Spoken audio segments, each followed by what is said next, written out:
অরিন্দম ভট্টাচার্য পরিচালিত দুর্গাপুর জাংশন একটি থ্রিলার ধর্মী চলচ্চিত্র মুক্তি পেতে চলেছে। আজকে কথা বলবো এই চলচ্চিত্রের কিছু আপডেট নিয়ে। এখানে মূলত মেডিকেল স্ক্যামের আওতায় সিরিয়াল কিলিং কেস উপস্থাপনা করা হবে, যা সত্য ঘটনা অবলম্বনে।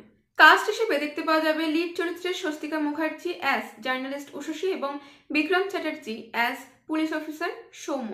এই ছবির মূল গল্প হচ্ছে উষসীর স্বামী একটি মেডিকেল দুর্নীতিতে মারা যায়, যা মূলত মেডিসিন সায়ানাইডের বিক্রিয়াতে ঘটেছে, এবং এই তদন্ত করতে গিয়ে পুলিশ প্রথমে কোনো সুরাহা না পেলেও 6 মাস কঠোর পরিশ্রম শেষে খুনিকে ধরতে সক্ষম হয়, যার মধ্যে উষসী জার্নালিস্ট হিসেবে প্রচণ্ড সহায়তা করে এবং রহস্যভেদ করতে সাহায্য করে। এই ঘটনাটি মূলত ইউএস এর একটি রিয়েল লাইফ ইনসিডেন্ট থেকে ইন্সপায়ার্ড হয়ে পরিচালক দুর্গাপুর শহরকে কেন্দ্র করে তৈরি করেছেন। এই ছবির পোস্ট প্রোডাকশন কাজ শুরু হয়েছে এবং শুটিং সমাপ্ত হয়েছে ডিসেম্বরে। দুর্গাপুর জাংশন মুক্তির কথা রয়েছে 2024 জানুয়ারি অথবা মার্চ এপ্রিল নাগাদ। সাহেব বিবি গোলামের প্রায় 7 বছর পর স্বস্তিকা মুখার্জি এবং বিক্রম চ্যাটার্জিকে একত্রে তৃতীয়বার স্ক্রিন শেয়ার করতে দেখা যাবে দুর্গাপুর জাংশনে।